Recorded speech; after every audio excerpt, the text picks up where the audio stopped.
It all started with a gut feeling. I spent years married to Sarah, a woman I thought I knew inside and out. We built a life together filled with laughter, late-night talks, and plans for the future. But lately, something felt off. It was subtle at first, a change in her tone, a slight hesitance in her laughter, but as those little signs piled up, a dark cloud began to settle over my mind. At first, I brushed it off as paranoia, something she liked to mock me for. "You're just overthinking, Mark," she'd say, rolling her eyes when I brought it up. "You're getting paranoid." But I couldn't shake the nagging feeling in the back of my mind. I noticed her spending more time on her phone, texting late into the night, and canceling plans at the last minute. She would often say she was busy with work, but I knew her job as a marketing executive at a local firm wasn't that demanding. Then there was the night I couldn't ignore it anymore. I had been out with some friends, enjoying a few drinks to take my mind off the unease that had settled in my chest. I came home, hoping to find Sarah asleep after a long day, but instead I found her wide awake, glued to her phone. She barely noticed me walk in. I watched her from the doorway, my heart racing. She was scrolling through her messages, a smile creeping across her face that made my stomach churn. That was when I decided to take matters into my own hands. The next day, while she was at work, I rummaged through her things. I didn't want to invade her privacy, but the fear of what I might find pushed me to do it. I found her journal, hidden in the back of her nightstand. Flipping through the pages, I discovered entries that seemed to hold secrets, flirty texts, late-night escapades, and a name that kept popping up: Jake. Jake. The name rang a bell, but I couldn't pinpoint why. I felt sick to my stomach as I read about their late-night business meetings that turned into something more.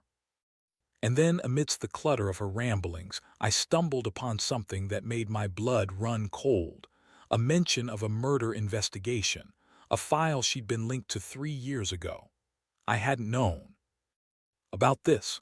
My heart raced as I read her take on the events, her narrative painting her as an innocent bystander.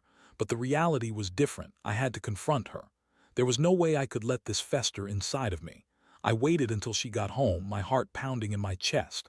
I could feel the tension radiating off me as she walked in, her smile brightening for a moment before she noticed my serious expression. "What's wrong, Mark?" she asked, feigning concern, but I wasn't buying it. "Sit down," I said, my voice low and steady, although inside I was a mess. I took a deep breath, feeling the weight of the world on my shoulders. "We need to talk." The confrontation felt surreal. I laid out everything: her late-night texts, the journal, the name Jake. Her reaction was instant. She laughed, a bitter, mocking sound that echoed around the room. "You're being ridiculous, Mark. I can't believe you would go through my things." "Ridiculous? You've been cheating on me. You think I'm paranoid for thinking something is wrong." The ensuing argument was a whirlwind of accusations and half-truths. She insisted it was nothing, that Jake was just a friend from work and I was being absurd. The more she spoke, the more furious I became. I could see through her lies, yet her denial was as strong as my conviction. As the confrontation escalated, my anger morphed into despair. I loved this woman, but it was clear she had loved someone else. The emotional turmoil was suffocating, and I couldn't breathe as realization washed over me. I felt like I was drowning in betrayal. After what felt like hours of yelling and crying, we reached a standstill. I was left standing there, staring at this woman I thought I knew, feeling utterly shattered as she continued to deny everything. The facade was crumbling, but she was desperate to hold on to it. I needed to process this, to come to terms with how I would move forward, whether that meant confronting the reality of our shattered marriage or fighting for the remnants of what we built together. The days that followed the confrontation were a blur. I went through a whirlwind of emotions, lingering somewhere between anger and heartbreak. I didn't want to face Sarah, but I also didn't want to leave. Each time I looked at her, I saw the person I thought I knew, the person I had shared so much with. But beneath that image lay a stranger, a woman who had betrayed my trust and twisted our life together into something unrecognizable. After a couple of days of silence, Sarah attempted to reach out. She wanted to talk, to clear the air, but I was hesitant. I felt like I was standing on shaky ground, and every time I thought I could trust her, The memory of her laughter as she dismissed my concerns played in my head. It made me sick to my stomach. Yet despite the turmoil I agreed to meet, there was still a part of me that held on to hope, hope that she could explain, that there was more to the story than what I had uncovered. The atmosphere in the living room was heavy when we finally sat down again. Her eyes were puffy, evidence of her own sleepless nights. I could see that she was trying to hold it together, but the tension was palpable. "Mark, I know I messed up," she started, her voice shaky. "But you have to believe me when I say it wasn't what you think." I shook my head, feeling a mixture of frustration and sadness. "How can I believe anything you say, Sarah? I found your journal and you were so casual about it all. You weren't even trying to hide it. I never wanted you to find out like this," she exclaimed, throwing her hands up in exasperation. "Jake was just a phase, a stupid mistake. It didn't mean anything." "Then why did you write about it? Why did you feel the need to hide it?" My voice was rising again, and I could feel the anger bubbling to the surface. "You can't just brush this off as a mistake. This is a betrayal. You were lying to me." "I was scared, okay?" she snapped. "I felt trapped and I didn't know how to talk to you about it. I thought I could fix it on my own." "Fix what? The marriage you were clearly willing to throw away." My heart raced as I spoke, the raw pain spilling out of me. "You turned to someone else instead of coming to me. You didn't even try." The conversation spiraled, and I felt like I was trapped in an endless loop of accusations and half-hearted apologies. Every excuse she offered only deepened my hurt. She claimed it was a mistake, that she was confused, that she didn't know what she wanted. But with each excuse, it felt as if she was digging the knife deeper into my heart. After hours of back and forth, I was drained. I couldn't keep fighting. It was exhausting. I needed distance to think clearly. "I don't know if we can come back from this, Sarah," I finally admitted, my voice barely above a whisper. "I don't know if I can trust you again." Her face fell, and for the first time in days I saw genuine fear in her eyes. "Please, Mark, we can work through this. I love you. I made a mistake, but I want to fix it." But love felt so hollow in that moment. It was hard to reconcile the woman who professed love with the one who had betrayed me. I felt like I was standing at a crossroads, and every direction led to pain. That night, I stayed up late, wrestling with my thoughts. The reality of our marriage lay in shambles, and I was left holding the pieces, pieces that were stained with lies and betrayal. I thought about our life together, the dreams we shared, the plans we made, and how quickly they could all be shattered.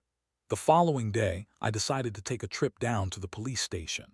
There was something about that murder investigation file that gnawed at me. I felt like there was more to Sarah's story than what she had shared. Her connection to it couldn't just be a coincidence. I had to know the truth. Stepping into the police station felt surreal. I approached the front desk and inquired about the case, mentioning Sarah's name. The officer raised an eyebrow, a look of recognition crossing his face. "That name rings a bell," he said, pulling out a file. "There was an investigation involving her a few years back. Are you sure you want to know more?"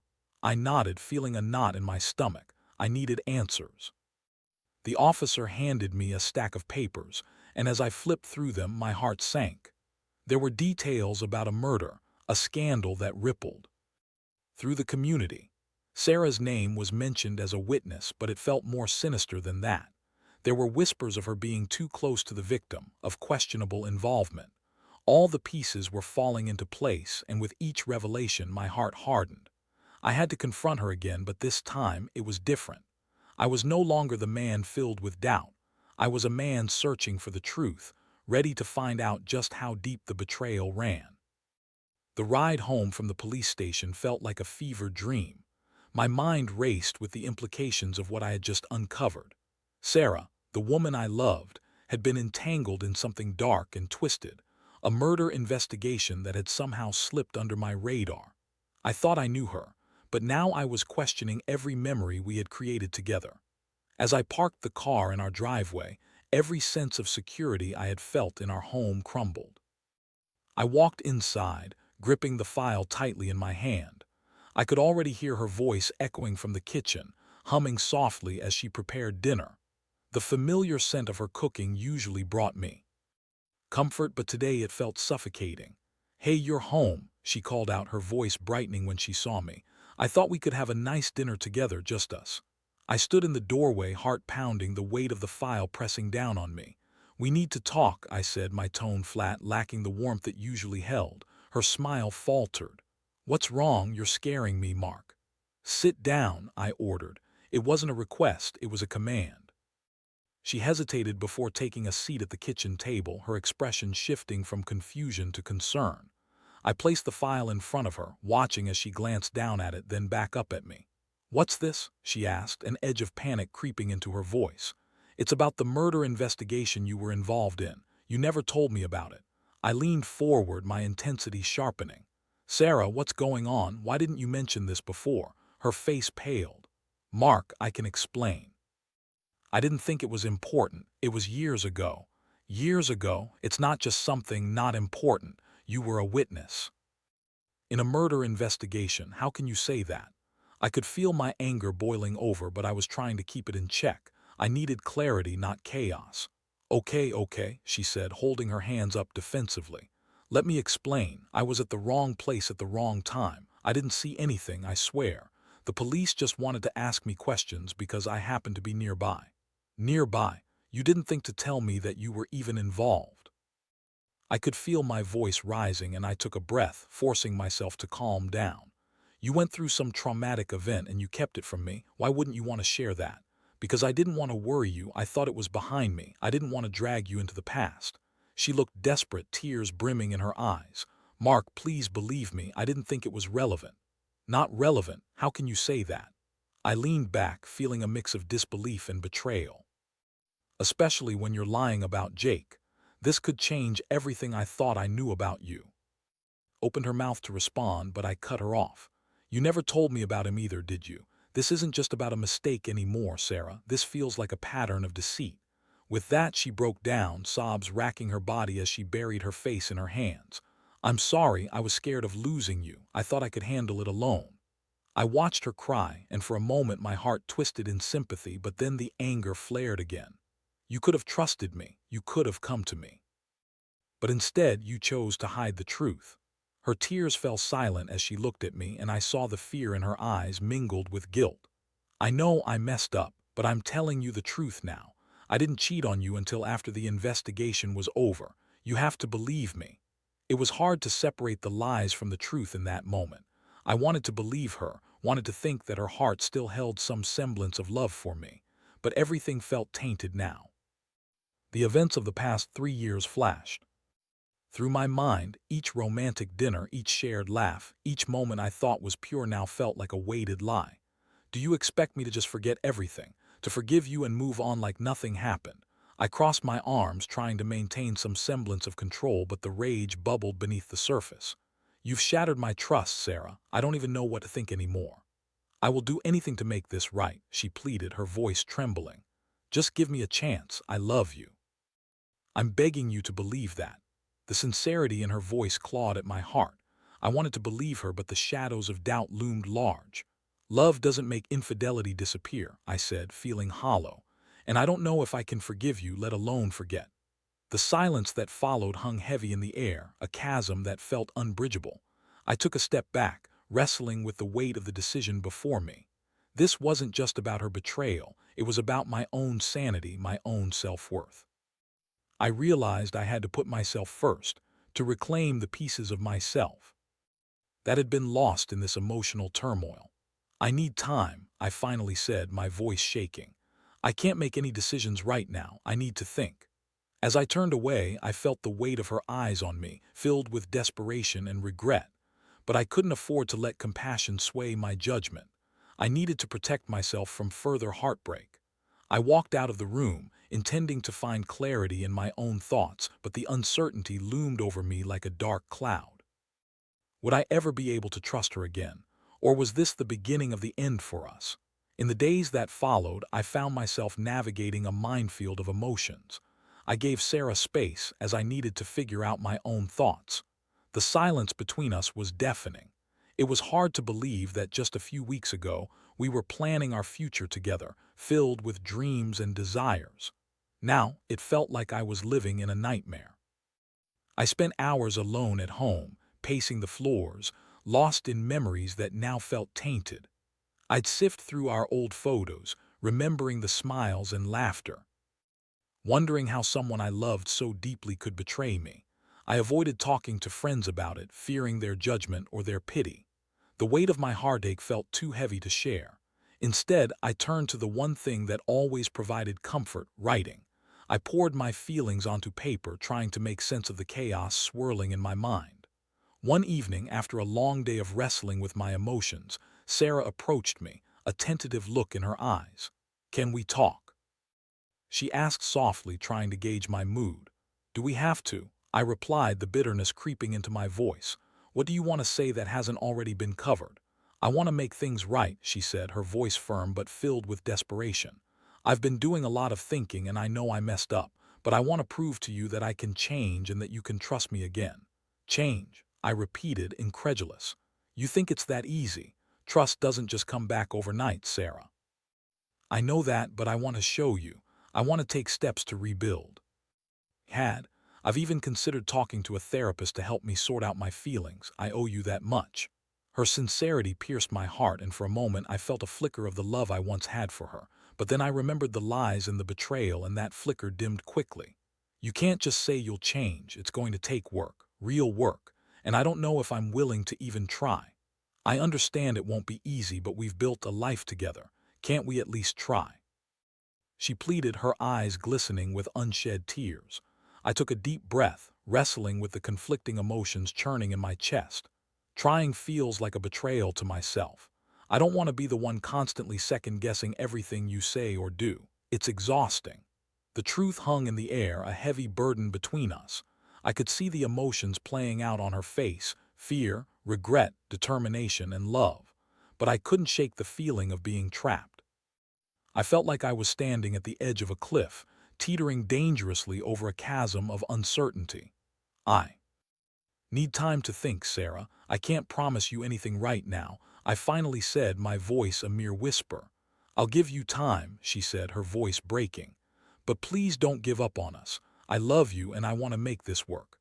I nodded, though uncertainty still coiled tightly around my heart. I spent the next few days trying to focus on anything but Sarah. I immersed myself in work, threw myself into my hobbies, and even picked up running again, hoping the physical exertion would clear my mind. But every step I took felt heavy. The weight of our situation draped over me like a thick fog. One evening, as I was out for a run, I stumbled upon a park where I used to take Sarah for picnics. The memories flooded back, both sweet and bitter. I sat on a bench, staring out at the setting sun, feeling lost. Why did love have to be so complicated? Why did trust feel so fragile? That night, I returned home to find Sarah curled up on the couch, watching a movie alone. She looked up and offered a faint smile, but I could see the worry etched on her face. "Hey," I said, trying to keep my tone neutral. "Hey," she replied softly, turning off the TV. "I was just thinking about calling you to see if you wanted to join me. I just needed some space." "I understand," she said, looking down. "I just hope you're okay." Her concern made my heart ache. I wanted to reach out and comfort her, but the anger and hurt still lingered. "I'm managing," I said, unsure of how to express the turmoil inside me. As the days turned into weeks, I struggled to reconcile my love for her with the pain she had caused. I watched her make efforts. She started therapy, began reaching out more, and even went out of her way to surprise me with little things like my favorite snacks. It was sweet, but it felt like too little, too late. I was left wrestling with memories of betrayal while she painted over them with her apologies. One evening, she suggested we go out for dinner, a way to reconnect. Reluctantly, I agreed. As we sat down at a cozy restaurant, the atmosphere felt strangely familiar, yet foreign. I could see Sarah trying to reconnect, her eyes sparkling as she reminisced about our earlier days. "Remember when we came here for our anniversary?" she asked, her voice laced with nostalgia. "You surprised me with that terrible singing." I chuckled softly, momentarily caught up in the memory. "Yeah, I thought I was romantic." "It was cute," she grinned, and for a moment I felt a flicker of the warmth we once shared. But it was quickly extinguished by the weight of our reality. "Do you think we can ever get back to that?" she asked, her voice suddenly serious. "Can we find our way back to each other?" "I don't know, Sarah. I want to believe we can, but I'm scared. Scared of trusting you again and scared of getting hurt." Her expression fell and the tension thickened in the air as we both grappled with the reality of our situation. Could I truly forgive her? Could I let go of the past? As I looked into her eyes, I saw a glimmer of hope.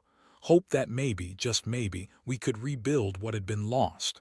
But in the back of my mind, I knew the journey would be long and fraught with challenges. I had to weigh the risks against the love I still felt for her. Would I be strong enough to navigate the murky waters ahead? Or would the past continue to haunt us both, leaving only fragments of a once beautiful life? The dinner ended with me driving home in silence, my thoughts racing. The flicker of hope I felt at the restaurant was quickly dimming in the wake of reality. I had seen glimpses of the woman I fell in love with, but they were overshadowed by the shadows of betrayal. I parked the car and sat for a moment, staring at our home. The place that had once felt safe and warm now felt cold and unwelcoming. Inside, the atmosphere was heavy. Sarah was in the kitchen, washing the dishes from dinner. I could hear the clinking of glasses and the soft hum of her favorite playlist in the background. I leaned against the doorway, watching her. She seemed so focused, so intent on making things right, yet the vulnerability in her posture told a different story. "Do you need help?" I asked, breaking the silence. She turned, her eyes lighting up momentarily. "No, I've got it. You can just relax." I hesitated but then walked over to her. "Let me help." I picked up a towel and began drying the dishes as she handed them to me. It felt strangely domestic, like we were playing house, and for a fleeting moment I entertained the idea that maybe, just maybe, we could reclaim our life together. "Mark," she started, her voice almost a whisper. "I've been thinking a lot about us and I know I've hurt you, but I want to show you that I'm committed to making this work. Will you give me a chance?" I paused, my hands stilling on the towel. "Sarah, I'm trying to understand, but every time I think I see progress, I'm reminded of the past. The memories you created with Jake, everything you wrote in your journal, it's hard for me to forget." She sighed, her shoulders sagging in defeat. "I know. I never meant for you to find out like that. I thought I could handle it, but I realize now how selfish I was. I don't want to be that person more." I looked at her, searching for sincerity in her eyes. "Can you promise me that you'll be honest from now on, that there won't be any more secrets?" "Yes, I promise. No more secrets. I'll do whatever it takes to regain your trust." There was a desperation in her voice that tugged at my heart. "Trust is earned, Sarah. It's not something you just say and hope it works out," I replied, trying to keep my own emotions in check. The last thing I wanted was to set her up for failure. "I get it. I really do. I'm ready to put in the work. I'm willing to go to couples therapy if that's what you think will help." Couples therapy. The idea felt daunting, but it might be necessary. We'd need guidance to navigate the choppy waters of our relationship. "Let's take it one step at a time. I'm not making any promises, but I'm willing to try." She gave me a tentative smile, relief washing over her features. "Thank you, Mark. That's all I ask. Just a chance." I nodded, feeling a flicker of resolve. It was a small step, but it was a step nonetheless. Over the next few weeks, we worked to re-establish communication, and slowly, we began to peel back the layers of hurt. I went to therapy on my own, and we started attending couples therapy together. Sitting in the therapist's office was an eye-opening experience. It forced us to confront not just the infidelity, but the underlying issues that had contributed to it. We discussed our communication styles, our emotional needs, and the ways we had both grown apart without even realizing it. One session stood out to me.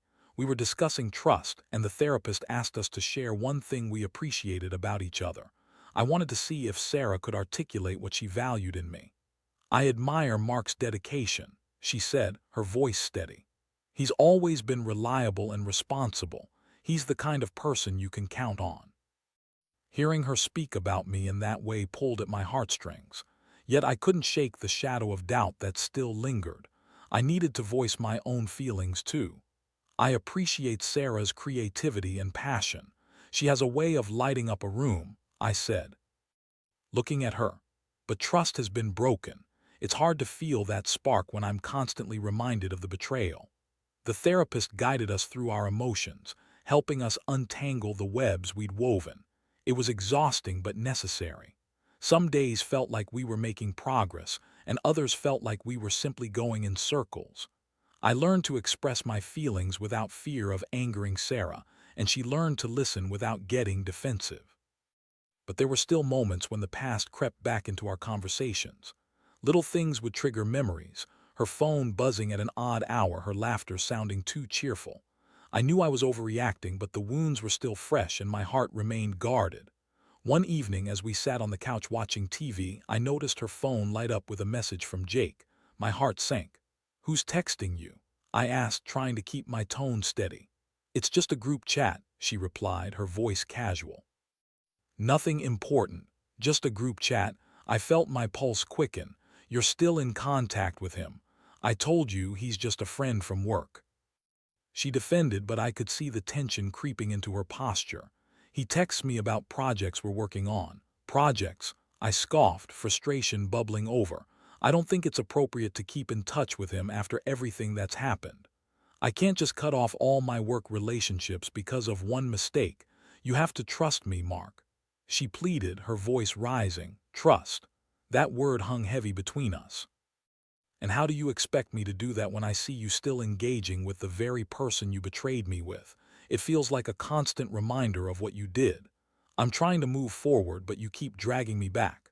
She shot back, her temper flaring. "I need you to support me, not punish me for my past."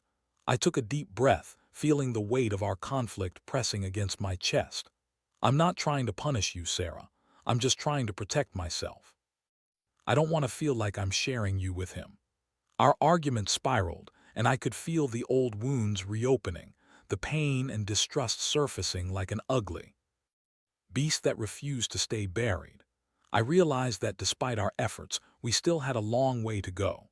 We needed to confront the lingering shadows of betrayal that loomed over us, or risk letting them suffocate what remained of our relationship. As the night wore on, I knew we needed to navigate through this storm together. We had come so far, but the journey ahead wouldn't be easy. It required facing the past, embracing discomfort, and ultimately deciding if love was worth the fight. The days turned into weeks, and the strain in our relationship was palpable. It felt as though we were on a tightrope, teetering between hope and despair, and I struggled to find my footing. The tension surrounding Sarah's connection to Jake lingered like a shadow, and I could sense that our progress in therapy was at risk of unraveling. One evening, we returned home from a particularly intense therapy session where we had unpacked a lot of our underlying issues. I felt emotionally drained, and yet I knew we had made headway. We were learning to communicate better, to express our feelings without the fear of it spiraling into an all-out argument. But there was still an unspoken tension, a hesitation that hung between us. As we settled into the living room, I grabbed her hand. "Sarah, I know we've been making progress, but there are still things we need to address. I'm still struggling with the idea of you talking to Jake." She looked down at our intertwined fingers, her expression thoughtful. "I get it, and I'm sorry, but I need to remind you that I'm committed to us. I'm not going to betray your trust again." "Then why not block him?" I asked, my voice steady but filled with urgency. "Why not take that step to show me you're serious about rebuilding?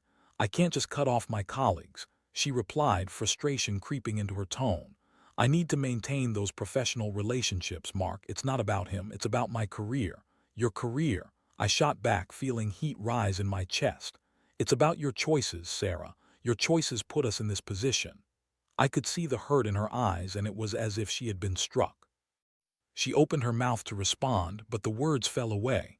Instead, she turned her gaze to the floor, and I could feel the weight of the conversation pressing down on both of us.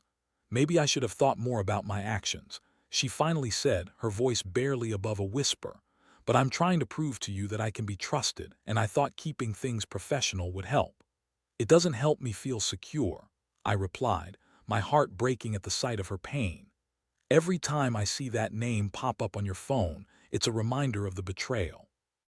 I need something more tangible to believe that you're serious about us." "I love you, Mark," she exclaimed, her voice thick with emotion. "I want this to work. I don't want to lose you." The desperation in her voice struck a chord deep within me.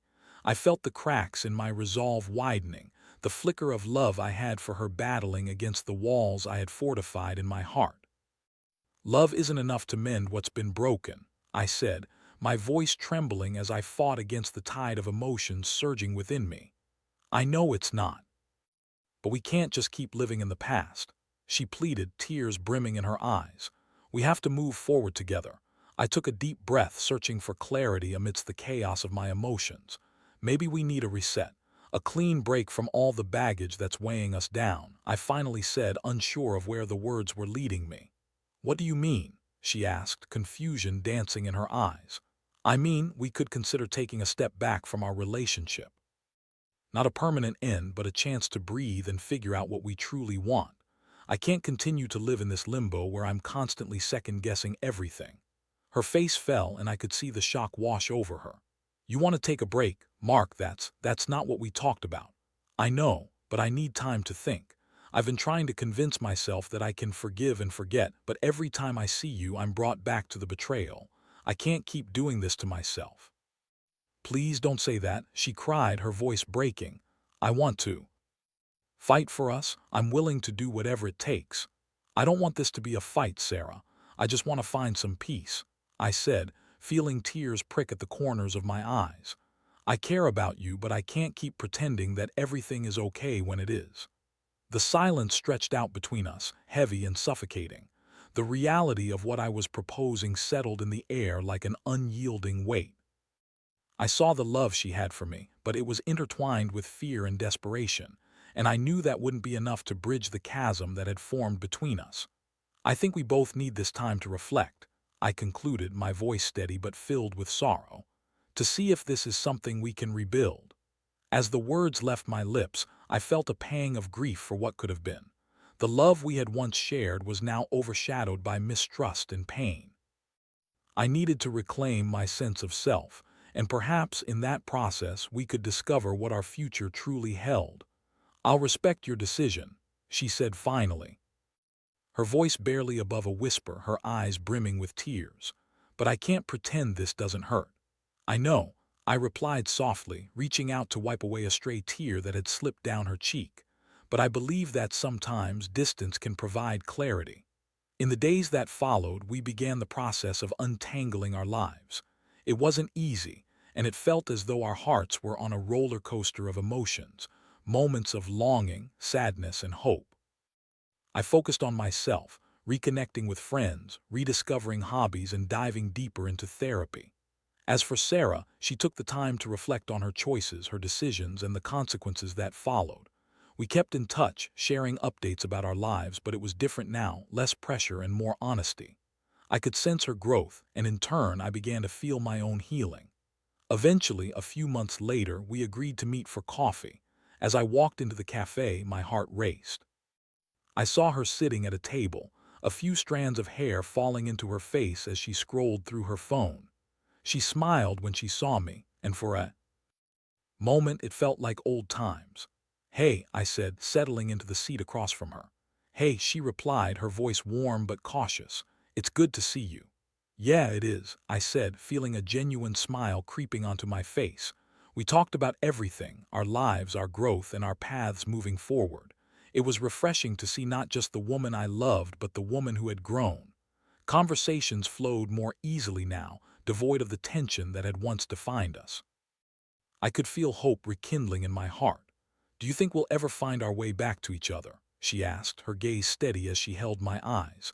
I don't know, I admitted, but I think we're on the right path. We both needed this time apart to figure things out. She nodded, and I could see the understanding between us.